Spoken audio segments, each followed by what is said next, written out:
I read through the entire Harry Potter series and I quite enjoyed it, actually. I think it kind of holds up. I understand why it's not in a lot of people's top 10s, but I personally really enjoyed it. Now, there are a lot of plot holes throughout the entire series. I mean, namely the timepieces and a lot of mistakes a lot of characters make.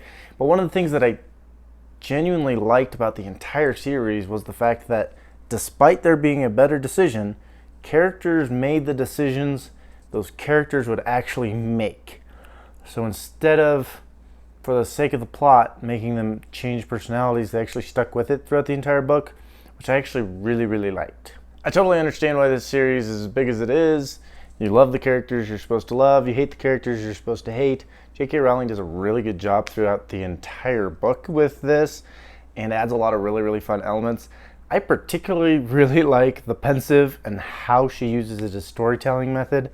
It's pretty genius, if you ask me. Keep in mind, I am going to spoil anything and everything that I read that I'm thinking of right in the moment, so if you haven't read it, obviously, don't watch this, but at this point, I was pretty certain I'm one of the last people on Earth that hadn't read the entire series. But my point with the Pensieve is, and this just is a single example of how creative I think J.K. Rowling was with the storytelling, it was so much easier, it could have been so much easier to just have somebody explain something to you or tell you what happened at a certain time, which she does it sometimes, but the Pensieve as a storytelling tool is genius. You can put a character in a place, let them know that something happened at some point without having to talk to that person naturally. Well, you wouldn't have to talk to that person. And the character gets to see it through their own eyes. I have plenty of questions on how this works and the ramifications of certain things of it, but for the story of Harry Potter, it works really, really well. I really appreciate the fact that you get to grow older with these characters and you kind of get to watch them through their journey. There are a lot of things that I don't quite understand about how certain interactions work between, wizards and muggles and whatever. But for the most part, I think it was really enjoyable. There are some things that I kind of find it hard to believe certain characters would make certain decisions, but it's a children's story. It makes sense that you have to have certain things like that in it. Despite it being a children's book, there were plenty of small surprises in there for me. I figured some things out on my own. They were kind of obvious, but other things still did surprise me, and that was actually really nice reading through the books.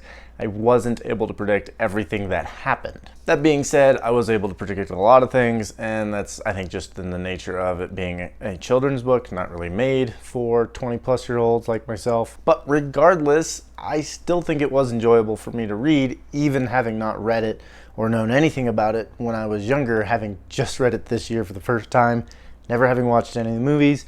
My only exposure to it was really a couple memes from the internet that I kind of didn't understand at all. So as a complete freshy noob to the Harry Potter world as a whole, I quite enjoyed it. Again, some predictable things, some things weren't, but as a whole it was very enjoyable and I was able to read through all the books fairly quickly, which was a very nice thing to do. I had just finished reading through the Licanius series for the second time, and that book is very, very good and enjoyable, but it was exhausting and very totally different mood, and it was very nice to get into the Harry Potter series, coming off that other series, needing a break, something light and quick, and way easier and more fun to read, if that makes sense. My point is the Harry Potter series is, well, a children's book and very easy and quick to read for an adult, and that's kind of what I needed, and it was very nice to go through all 7 books, and I wish there was a good 8th book to read, but alas, there is not. So I'm moving on to other books, but for now, I am still relishing in the delight of Harry Potter. There are a lot of really fun elements. Hi, puppy dog. There are a lot of really fun things about the Harry Potter world in the books.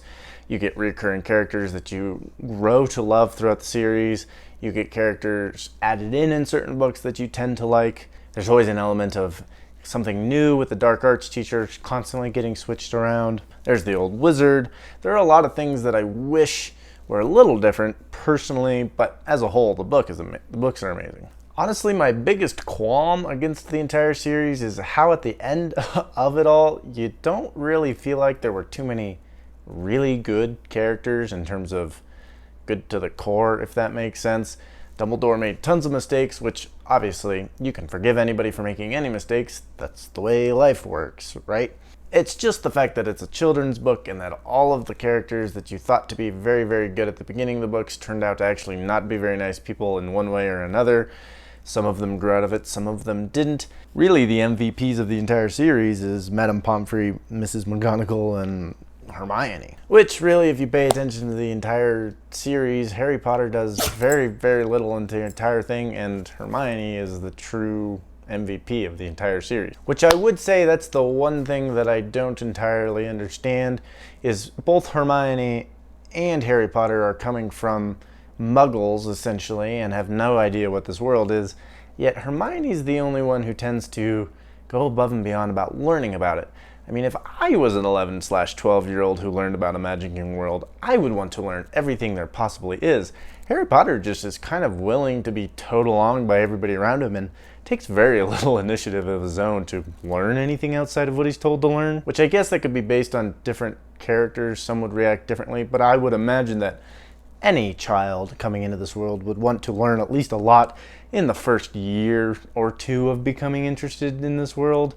I could understand when he gets older, he's not as interested in finding things out, but in the first couple of years, you'd think he would try to learn everything there possibly is. So really, there isn't too much that I dislike about this series. I think it's really fun. It's definitely a children's book. Definitely not originally written for adults. I think it holds up to a degree, so if you wanted something really light and fun to read really quickly, this would definitely be it. But I also totally understand why it's not on people's top 10s at this point. There are way better fantasy series than Harry Potter. It's still a children's book. Yes, it's really good and it's got a really big fan base, but I understand why it's not top 10 for most people, and I would understand completely if it only ended up top 50, in all honesty. There are a lot of really good fantasy series out there, and people are continually working on and publishing great fantasy series all the time. If it ended up top 50 for anybody, that'd be a bit surprising to me, just with how many series there are and just how far the fantasy genre as a whole has come. But nevertheless, really good series as a whole. I completely understand why it's such a big fan base thing.